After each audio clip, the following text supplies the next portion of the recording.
Hi, I'm Farah and this is Miller and Elizabeth. And in this video, we're going to show you how to make a delicious chicken tagine, all the way from Morocco. So Miller, have you washed your hands? Yes. Have you, Elizabeth? Yeah. I have. Have you at home? Great. So guys, let's Cook along! So Miller, what ingredients are we going to use today? Some dried apricots, some olive oil, some olives, some onion, coriander, Well done. a lemon, garlic and some ginger. And we have cinnamon, cumin, chilli and coriander, some chicken thigh Fillets. and we have some tomato puree. Perfect, that's wonderful, thank you. The utensils you'll need are a frying pan, a colander, a grater, a tagine or casserole dish with a lid, some chopping boards, a sharp knife, a cutlery fork, measuring spoons, a beaker and some scissors, a peeler, weighing scales, a measuring jug, a wooden spoon and some tongs. Whilst we get on with the chopping, I think it's a good idea to put the chicken back in the fridge and keep it cool. Elizabeth, I'm going to get you to cut the onion into pieces and do the garlic as well. What I need you to do is to cut the onion through using the bridge technique. So basically you stabilise the onion over the top with your thumb at the back and your fingers over the other side, and you cut down, keeping both roots on each side of the halves of onion, okay? Can you do that for me? Good girl, thank you. This will help actually stabilise the onion so it doesn't slip around. Well done, you're doing really well. Keep going. Bit of sawing. Good girl, well done. So what I need you to do now, Elizabeth, is to peel them both for me, and then we're going to slice it. Miller, I'm going to help you get on with this ginger. I'm going to use just the spoon, the edge of the spoon, to take the peel off the edge of the ginger. It's really simple and it comes away really easily. Miller, will you have a go at that? Hold it between your thumb and your finger, like this, and then you can scrape down. That's it, well done. So we're just going to take the brown end off because we don't need those. Perfect, and just slice down, thin slices for me. Do you do lots of cooking at home, Elizabeth? Yeah. Do you? What's your favourite thing to cook at home? I like to cook anything to do with pasta. Oh, one of my favourites. Pasta. Pasta, that's one of your favourites, isn't it, Miller? Pasta? Mm-hmm. Yeah. Brilliant. And then you can start taking the garlic out, and we'd like a good couple of cloves of garlic for me as well. And then peel those as well. Is that okay? Yeah. Brilliant.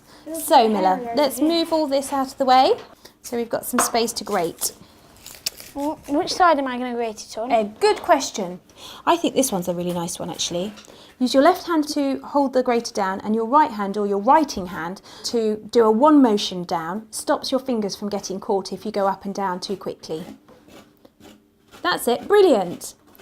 That will take a few minutes just to do. Elizabeth, how are you getting on? 3 cloves. Brilliant. And now we need to just peel these cloves as well. So sometimes I find it easier just to nip off the top of the clove, and then it gives you a little bit of a starting point to get hold of the skin. Do you want to have a go at that? I'll help you with this one. So Elizabeth, we're going to use the fork secure for this garlic. We're going to stab it at the end with the prongs, and then we're just going to cut down towards the prongs, but not all the way through. So it uses just a bit of a root at the end to keep it all together. Otherwise it will fly across the board. Can you do that with the other two for me? So we've done our ginger now. Miller, I'm going to put this ginger to the side, and I would like you to take some of this lemon peel off.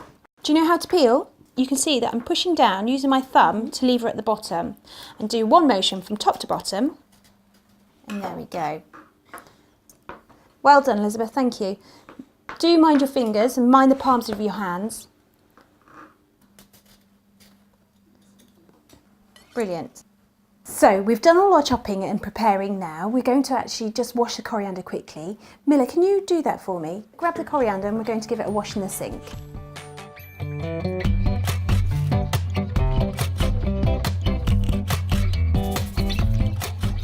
We're going to pat it down with the paper. Just take some of the wetness out. That's fab, Miller, well done. Now that we've washed the coriander, we're going to give it a little bit of a chop. We're going to use the beaker and scissors to do so. We do this because it keeps it contained and it puts it into smaller pieces.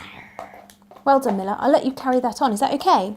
In the meantime, I'm going to get Elizabeth to put her onion and garlic into a bowl ready to build our tagine. There we go, Elizabeth. Can you pop everything in there for me? And Miller, I'm going to do the same. Put the lemon and the ginger together. Thank you. And let's put these to the side. We need to get the chicken out of the fridge, ready to chop up. So we have our chicken and we're going to cut it into cubes. We have no skin on this and we're going to cube it up into little cubes. I'm going to do this because it's important that when we are cooking and prepping all our foods, that we don't do any cross-contamination. If we chopped all the bits up first and then we're doing the chicken till last, we can then wash all our utensils and our boards afterwards. Make it sure you've got hot soapy water to wash everything down. There we go.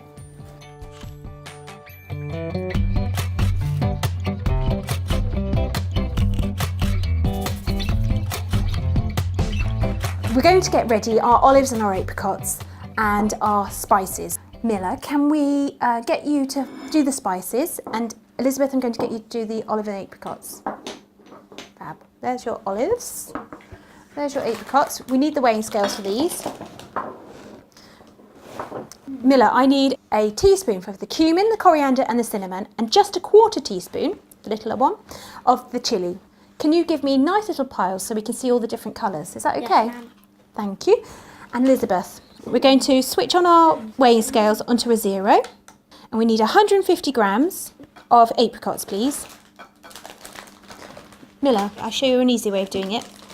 You can actually just undo the top and do... Give it a little tap. Oops, don't worry. That was a bit much of a big... Right, give a nice little pile. Don't spread it out. That's brilliant. And the same again for the coriander. How are we doing? 149. I think that's close enough. Do you want to see what one would make extra? 153. Now, do we go 1 under or 1 over? I think we should go 1 over, just because then it gives it that extra flavour. And then we need to undo this jar of olives. Brilliant. Let's get a fork, and we need to take that back to 0 and put 50 grams of the olives in. All our spices have been weighed out. There we go. Look at all those lovely colours. Miller, we're going to do 50 millilitres of tomato puree as well. Be careful. Paste, baby! Otherwise I have paste all over the kitchen. Paste! There we go. Put the lid back on for me. It looks a bit like a thin sausage. It does look a bit like a thin sausage. So, we have all our spices ready, our tomato puree, our apricots and olives weighed out. If you're not ready yet, please press pause now and gather everything together.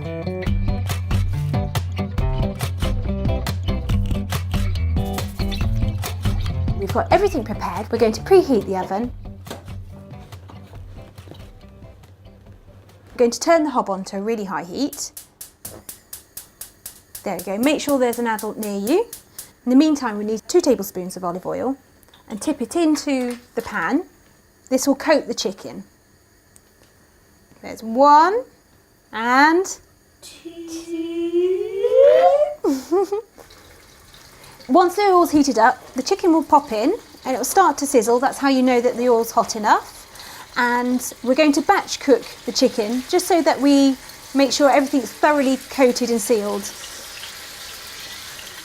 I'm going to do this because obviously the oil's very hot, so always get an adult to do this part for you.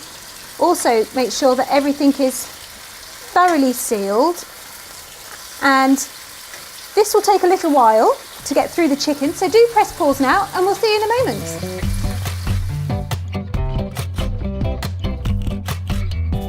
We've got our first lot of chicken cooked off. We're going to put this into the tagine. Because we've already used the fork to transfer the raw chicken into the pan, we're going to use a pair of tongs now to pop that back into the tagine so that we're not having any cross-contamination. And when you've finished and you've done all the chicken, do remember to wash the board and the fork straight away. Miller, Elizabeth, can you see? We've coated it all, it's all gone white, but actually it's browned a little bit on the outside and caught the edges. Golden. Yeah, it gives it just that bit more flavour. And look at all those juices, they'll be perfect to go in too. Are they orange juices? No, chicken juice. Now we need to actually fry off the onion, the garlic and the spices. Elizabeth, pop them in for me. Keep the tomato puree aside for later. Do you want to use the wooden spoon? There we go. coat the onion and garlic in the oil and the juices that are left over from the chicken. This will help soften them and give them a bit more flavour. This will take a minute, so do press pause now.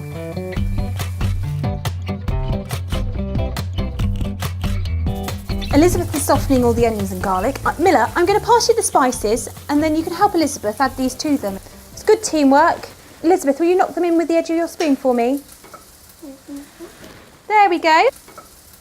We're cooking off our spices with the oil, onions and garlic. This allows them to stop being too powdery in the actual tagine. Combines it and emulsifies. There we go. That's brilliant, Elizabeth. I'm going to switch the heat off. Can you put it on top of the chicken? The pan will be hot, but with supervision, this should be perfectly fine to do. Brilliant. Thank you, Elizabeth. We've got our chicken in, we've got our onions, spices and garlic. We're going to add our apricots and olives, our ginger and our lemon, and a bit of coriander too. We're going to save some of the coriander behind, just to dress it at the end. So Miller, can you pop that in? Fab.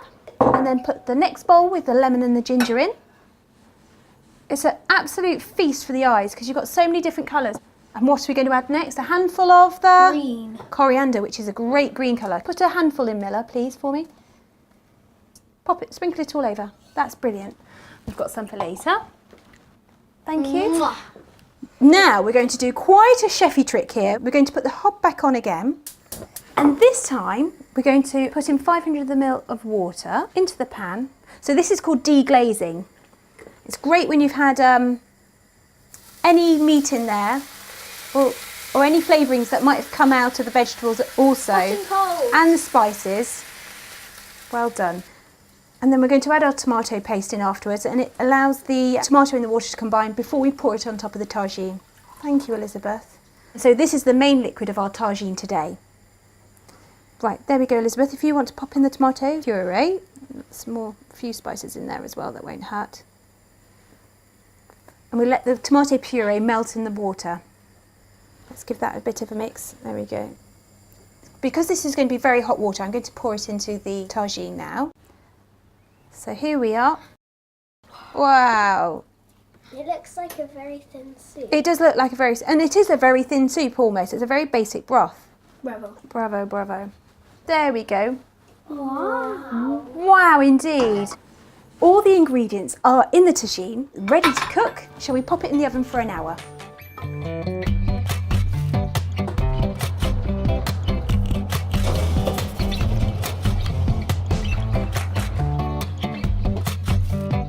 So the time has just gone off. Let's have a look in the oven. Do you want to check yours too? Let's have a look. Let's have a look, everyone. Oh, wow, look at that. What do you think to that? Are you proud of yourselves? I am. I'm ever so proud of you both. This is what I would do to me if I could. That's a great idea, Miller. Well done. So the last thing we need to do is just dress it. Elizabeth, there's some spare coriander from earlier. Do you want to just sprinkle a bit over the top? There we go. Just makes it look that little bit more vibrant. Fantastic. If you'd like to have a go at another recipe, there are more cook-alongs for you to explore. We'd love to see what you made. Take pictures and tweet them to @EatHappyProject, #Let'sCookAlong. Did you enjoy it, guys? Yeah, can you smell it? Yeah. It looks delicious. We've really enjoyed making this Moroccan chicken tagine. We hope you have too.